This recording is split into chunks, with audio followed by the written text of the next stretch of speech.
Welcome back to the Gruber Morning Show, our weekly artificial intelligence podcast. And what I have behind me here is an AI generated image, and I'm going to move my head and you'll see why. Topic today. Oh, the topic that we're going to cover today is going to be AI in the workplace and the reaction from workers and what AI is going to be able to measure and micromanage.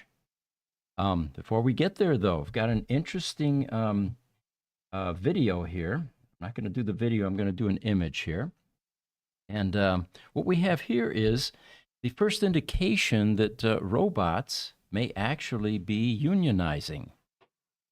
We can get that image up there, Jesse. I'll talk about what's on it. What you're seeing here is 12 robots.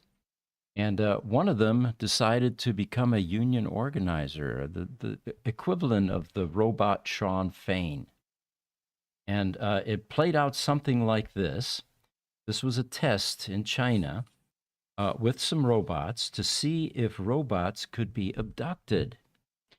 So the kidnapper's name is Erbai, Erbai. He is the kidnapper robot. He asked one of the large robots, "Are you working overtime?" To which the large robot replied, "I never get off work." And then Erbai said, "So you're not going home?" And the large robot said, "I don't have a home." Well, then the little robot said, "Well, then come on home with me," and started to lead the way out of the showroom. At this point, another large robot followed Erbai, thinking, "Man, this must be a good idea, right?" And then the other 10 robots also started following him as Erbai muttered a command saying, "Go home." Well, apparently this was not staged. This was real. And the surprise was that everyone believed that such actions would not be possible for a robot. Turns out that looks like union organizing is something that is very much possible.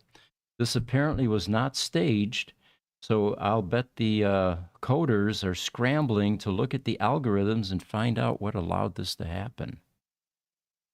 So there you have it. We have Erbai became the Sean Fain in the robot world and convinced some robots to play hooky. Remember, these guys are capable of working 24/7. We're going to show you a video later that where employers are fully utilizing this capability. All right, so here's another interesting article from the richest company to zero. And they talk about Kodak. And the reason I found this article interesting is, if you remember, we did a video on Toyota. And we liken Toyota's trajectory similar to Kodak in that they dominate a market today, but are unwilling to adapt with the times by not fully adopting EV technology and still clinging to hydrogen cars and ICE cars and hybrids. So they talk about Kodak. They say, remember Kodak in 1997, Kodak had 160,000 employees. The reason I'm fully aware of that, I came from their hometown, Rochester, New York, and there was a Kodak facility virtually everywhere. And when I started my working career in two-way radio communications, Kodak was one of our biggest customers, and I must have gone to the majority of their plants, which were everywhere. 160,000 employees, and they were responsible for about 85% of the world's photography, which was done with Kodak cameras and film. Well, with the rise of mobile cameras over the past few years, or the years when they were still in business, digital cameras, in other words, Kodak began to decline. And the reason was they clung to emulsion film and to, emulsion film cameras. And today, they're completely bankrupt. All the employees are gone. I also know that well because my mother-in-law had a pension from my father-in-law, deceased, and even that pension eventually went away. So the point that they're making in this article is None of the companies that they mention, including Nokia, Rajut for bikes, Murphy for radio, um, had bad quality. Well, why are these companies no longer out there? They ask. And let me get a little larger font here so I can read this a bit better. Well, they're asking us to think about how much the world could change in the next 10 years and how important it is for companies, at least the ones that are the incumbents at this point, to adapt. They say that 70% to 90% of jobs will be completely over in the next 10 years. We are slowly entering an era of the fourth revolution, the fourth industrial revolution. And they mention companies like Uber. Well, Uber, it turns out, is just a software name. They have no cars of their own. Yet today, they are the world's largest taxi fare company in the world. And then we have Airbnb. It's the largest hotel company in the world today. But the funny thing they say is they don't own a single hotel in the world. Similarly, they talk about companies like Paytm, Olacab, Oyo Rooms can be given. Paytm, by the way, is a digital payment service. Plastic money is taking over, and you can do things. You can pay with your cell phones. They talk about lawyers. This one had me chuckling a bit.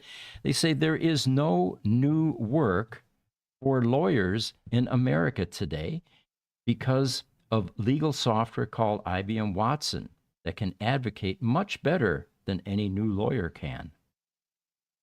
They say 90% of Americans will not have jobs in the next 10 years. The remaining 10% will be saved, but these will be experts. So we're redefining what work is and what kind of skills are going to be able to adapt and survive. Got a few comments coming in here. TikTok, Jelani, he says, wow, your camera quality is so good. Did you hear that, social media guys? They're actually using a Canon 6D for the main shot here. And when they focus that camera, it does do a great job. It has a full frame lens on it. It's one that I used to take car pictures with. We use Blackmagic cameras. We're not using a Canon camera. Oh, is that the Blackmagic with my lens? Okay. All of our cameras are Blackmagic except for Cass's camera. Okay. TikTok, Mr. Try to Fix It 2024 says taking a layoff today. Oh, really? Okay. So they also talk about doctors. New doctors is also an issue because Watson software can detect cancer and other diseases 4 times more accurately than humans. Computer intelligence will surpass human intelligence by 2030, they predict. And of course, there are a lot of predictions, but that's in line with most of the ones out there currently. They talk about 90% of today's cars will not be seen on the roads in the next 20 years. Well, we already know that because there are a lot of mandates that indicate that EV cars will dominate and that ICE vehicles will no longer be allowed by a variety of governments and states to be manufactured. Everything has to shift to EVs. 2035 is the common date for that. They say that leftover cars will either be run by electricity or maybe hybrids. The roads will slowly become empty, they say. Gasoline consumption will decrease, and oil-producing Arab countries will slowly become bankrupt. That is, of course, unless they invest in Lucid, which is an EV manufacturer. Got to give a little plug to Lucid there. How's that stock doing today, guys? I think the last time I checked, it was hovering at maybe 217 or so. Right now, it's at 211. 211, so it's back down. Okay. All it's going to take, I think, is a bit of good news and or another, financial service that raises their target, and hopefully it'll go back up. That's what a lot of people are hoping at this point. So they say if you want a car, you're going to have to ask for a car from a software service like Uber. And as soon as you ask for a car, a completely driverless car will come and park in front of your door. If you travel with several people in the same car, the rent of a car per person will be less than a bike.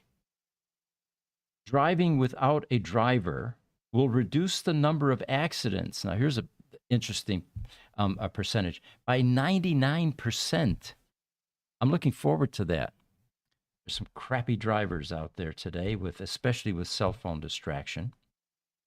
And they say, and this is why car insurance will stop, and car insurance companies will also be out. Things like driving on Earth will no longer survive. Traffic police, parking staff won't be required when 90% of vehicles disappear from the road, and the ones that are driven by machines that don't make any mistakes. They're never going to speed.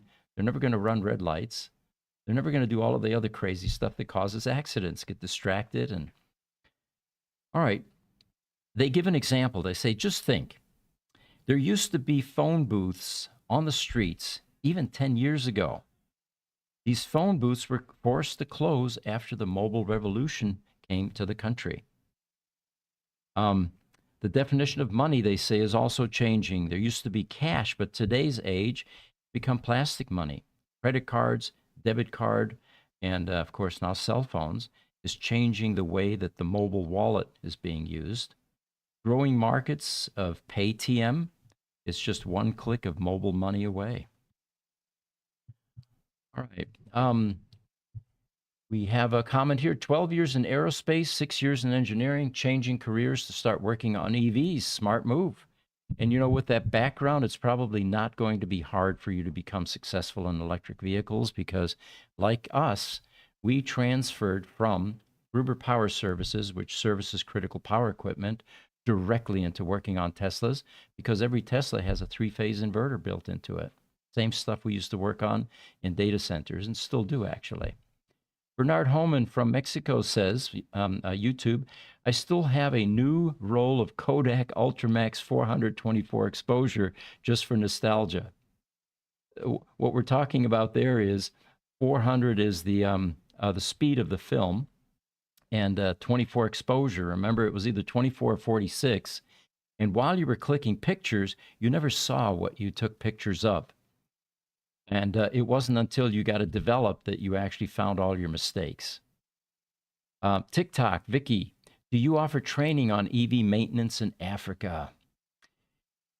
We do not offer any on-site training anywhere, actually, but I would suggest reviewing our YouTube channel, Gruber Motors, where we have 1,600 videos, a portion of which are tutorial types. And we have Gruber Motor Company, where we have cars that are torn apart. We're working right in the bowels of battery packs, and you'll be able to see everything that we do and what goes on inside those cars, including an engineering lab where we dissect and repair down a component level for the electronics in the cars. TikTok, Irene Vitia says, seems a little too far-fetched. It does. I agree with you, Irene. It all seems far-fetched, but everything that seems far-fetched today, this minute, within a month becomes a reality, it seems like. So we have to be prepared to adapt and accept the inevitable, which is that change is occurring at an exponential rate. And that's one of the reasons that we do these AI podcasts, is to help people warm up to the fact that you're going to have to deal with change. You can't get stressed out about it because it's inevitable, and you might as well embrace, adapt, and adopt, because that's going to keep you sane. All right. So getting now to the theme of the podcast, and I'm going to move again so you can see the AI entity in a call center watching the humans performing tasks. You can bring up the image and I can show it to them. Okay. If you have it. Yeah, we do. All right. Oh, you can see it clearly. Actually is on the main screen there. Bring one up here for you. Yeah, this one's the background, called background, right? Yes, there we go. All right, I just brought it up. So that one is a different one, I think, than what's behind you, but I'll bring it up. There you go. Okay. So this is a fascinating subject for me because being in business for 40 years, we've seen different generations moving through our businesses and different work ethics and employee styles and all of that. So this article says workplace nightmare. AI software is treating people like machines. And that used to be a complaint from employees if you were doing too much micromanagement. They say that the integration of AI into employee monitoring systems in the workplace has ignited a fierce debate concerning privacy, ethics, and employee morale. And there was a Reddit post that just went viral because of what they felt was the intrusive nature of AI in the workplace. Now, as a businessman, I find that AI is far more potent and powerful in doing things like monitoring, keeping checks on productivity, and exposing red flags that are affecting productivity. It can be everywhere that a human can't, or many more places, let's say. So they have now AI monitoring software that tracks various employee metrics, and we're talking about keystrokes, typing speed, website visits, mouse movements, and generating productivity graphs that flag deviations from the expected activity. Expected activity. You're hired as a account manager in a call center. Your job is to call people, find business, or offer tech support, but it's a proactive process where you're supposed to be getting on the phones, dialing and finding people to present services or products to. All right, so anything that deviates from that then becomes a productivity problem. Well, they talk about the invasive nature of AI software, creating a backlash with many expressing concerns about privacy erosion. Well, are you entitled to privacy if you're being paid to work and you're goofing off? I'm not sure you can call that privacy. And what you're going to find here, by the way, is I'm going to express some opinions during this portion of the podcast because I've been exposed to this for 40 years. We are fortunate in that we have developed a labor pool here at the Gruber companies that really is motivated, that has a great work ethic, and I attribute the majority of that to competent management that promotes that philosophy. And the people that don't subscribe to that philosophy, a good work ethic, eventually weed themselves out. So I want to make sure I go on record here that I'm not talking about our employees, but I'm going to talk about employees in general in a moment here. All right. So critics argue that prioritizing efficiency over well-being creates a toxic work environment. All right. Well, well-being, okay? Is it really an employer's job to create well-being to the extent that it becomes a country club atmosphere? No one's doing any work and everybody is entertaining themselves and doing recreational browsing. I beg to differ. While some studies indicate that AI can boost team morale, they say 39.4% of employees reported no significant changes in their morale by companies using AI. So that's good news. All right.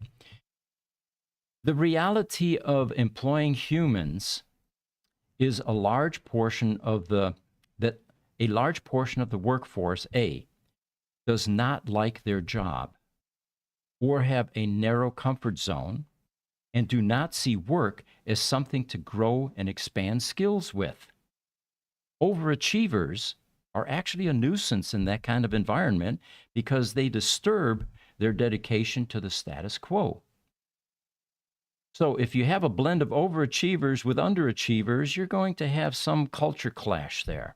Again, fortunately in our companies, we have overachievers and we promote that concept.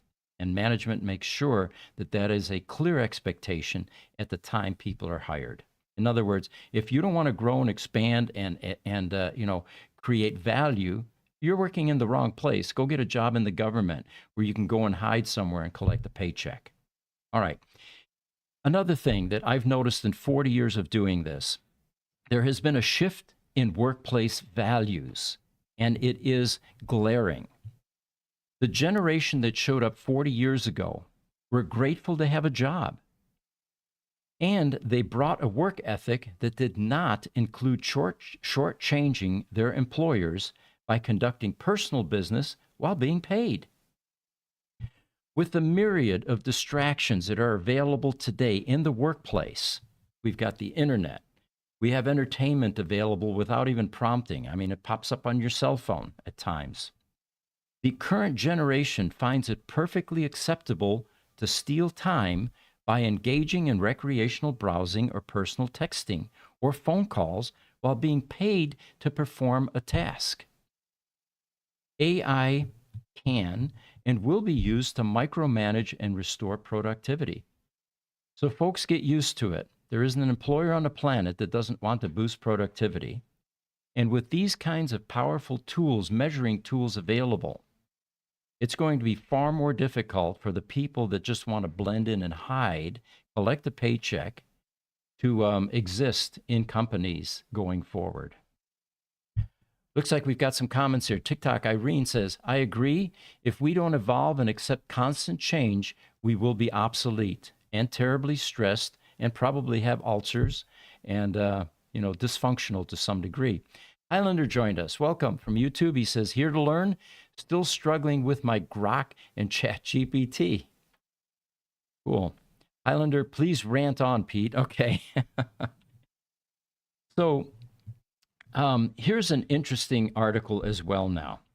Elon Musk's lawsuit could be the least of OpenAI's problems. Remember, he's suing now because they didn't, because they're going for profit, and that wasn't the original intent.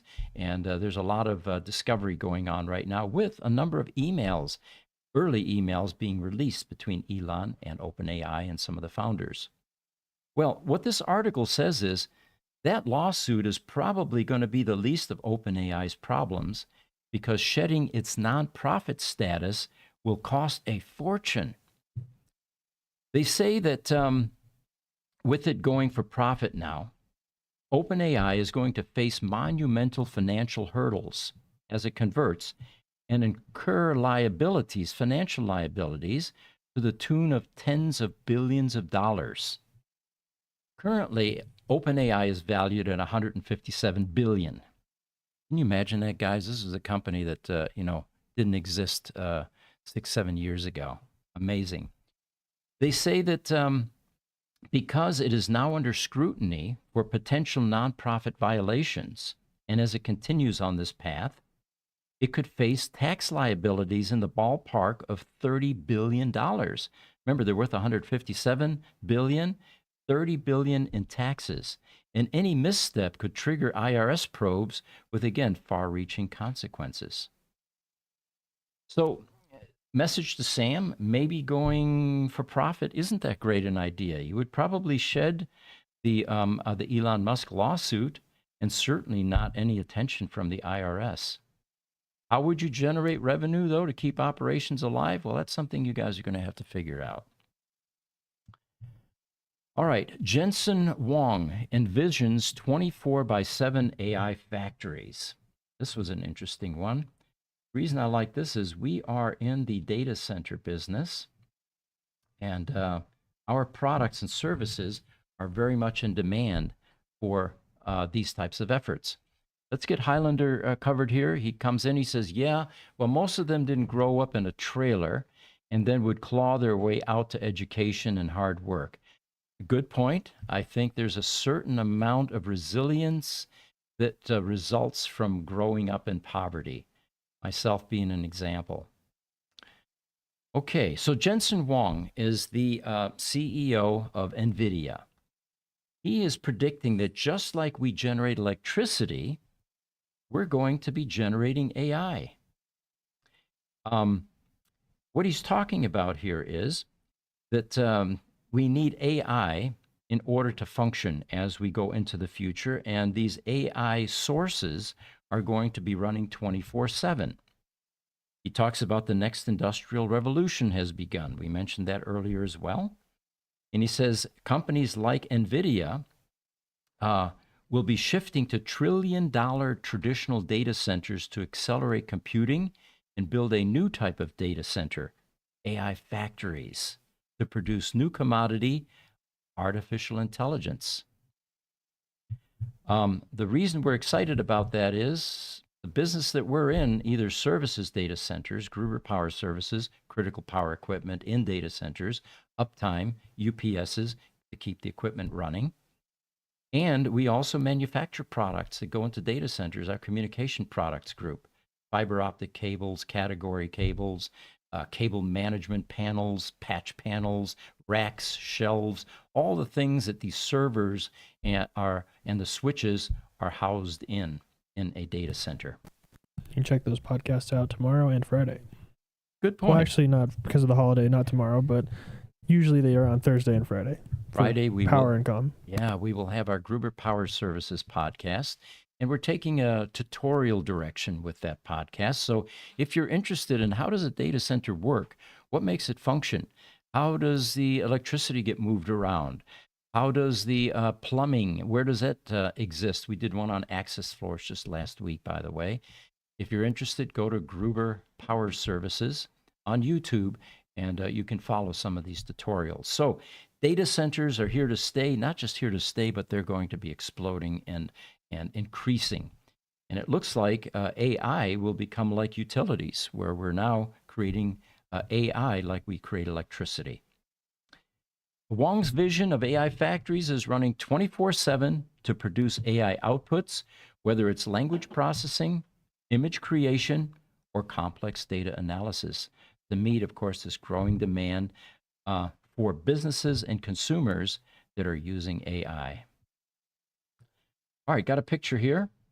Always love it when we find AI is contributing to humanity in some fashion. And here we have a woman that receives the first robotic double lung transplant. And this is a 57-year-old woman, by the way. The breakthrough surgery was performed in October at NYU Langone Health in New York City by Dr. Stephanie Shang, in conjunction with a robot, of course. Just a month before, Chang performed a fully robotic single lung transplant, which was the nation's first. They say this is a watershed moment in lung transplant surgery. Chang and her team used a Da Vinci Xi robot to perform the minimally invasive transplants. The robot made a small incision between the ribs. Now, chill here, Cass. This is not Uncanny Valley. This is robots actually doing skilled surgery. And the robot then removed and replaced the damaged lungs. Now, if you guys are confused how this is possible, if you've been involved in watching AI evolve, there are robots now that are taking eggs apart. And we're not talking about what we do, which is crack them open and dump the yolk and the white, the egg white. They're actually cracking the outside calcified layer and leaving the membrane intact. That's how skilled robots are and what the tactile sensation has evolved to. So we have our first lung transplant. All right, got another image for you here. Now this one is going to probably affect everybody. This is a new generation of shopping carts, the caper cart they call it. It has GPS and AI. They say that the retail landscape will evolve, driven by these kinds of cutting-edge technologies that will enhance the shopper experience. So what this thing does, it will engage the customer like never before. It features a digital screen that allows the shopper to scan items as they shop. In other words, when you're done, you're going to push this cart right out to your car. No more waiting in line, no more checker, no more conversation. You're just going to take that cart right to your car and load up your trunk.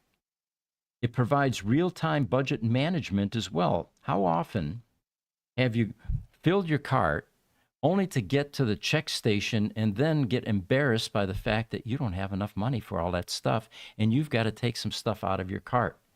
Well, if it's never happened to you, you're lucky. But, it does happen. So that embarrassment is gone because you're going to get real-time budget management with this interactive experience. These carts are now also equipped with GPS and AI. It helps the customer navigate the store efficiently and offers personalized recommendations. So you can't find the mayonnaise, right? Well, you just simply hit mayonnaise on that screen and it takes you right to the location because it's got GPS. Now, they get a little crafty here. Personalized recommendations? That sounds like advertising to me. You know, if they notice that you're spending a lot of time in the ice cream aisle, they might just simply start advertising or recommending things that go well with ice cream on the screen, which of course encourages spending. The cart includes cameras, packaging scanners that automatically identify items. So if you see something that's not priced, you can do that with your scanner. And it eliminates checkout lines and it will also now dispense instant coupons for savings. All right, you guys back there in social media, do you think this is a good idea? I love it. Good. Yeah, I do too. It's going to revolutionize how we shop. And I can this will eliminate the kiosks, you know, that you go and do it yourself, and then I don't have to hear my dad complain about that, how it's taking away jobs. So this will take away everything. Yeah, the job's already gone. Yeah. Except for the programs that were coding this stuff and that keep on improving it and adding the the recommendation or the recommended items as you're shopping. Again, all jobs won't be eliminated. We just need to shift skills into something that is still future-proof. Here's an article. Elon Musk asked people to upload their medical data to X so his AI company, Grok, could learn how to interpret MRIs and CT scans. So if you want to help accelerate AI's movement into medicine and diagnosis, this is one of the ways that you can help and participate. Highlander says, this is for Jesse and Pete Gruber. Power really needs to put on a PLC episode. Yeah, okay. Fair enough. We've got What's a few to get through. PLC? Just so Programmable logic controller. okay. It's the stuff that runs high current devices like motors. A Tesla Roadster, for example, is a PLC type device, or at least the inverter. Pulse width modulation is what changes the speed of the vehicle. TikTok, Rocky Geyser says, and jobs are lost. Yes, they are lost, and hopefully people can pivot into different types of jobs. Just a little bit earlier, Rocky, somebody said, I am in some technical disciplines. I'm going to shift from that into fixing EVs. All right, here's another one. NVIDIA's new music generation model called Fugato, Fugatto, creates never before heard sounds. I got a picture here, Jesse. This is a foundational generative audio transformer that pushes the boundaries of audio synthesis by blending and reinterpreting sound in ways previously unimagined. It doesn't just create music, it morphs existing audio, turning a piano melody into a human voice or transforming a recording's mood and accent. Fugato's ability to fuse distinct sounds like a train's rumble with orchestral music produces truly original soundscapes. Well, guys, we knew that music was going to change. It was going to be created by a different type of artist in the future, an AI artist.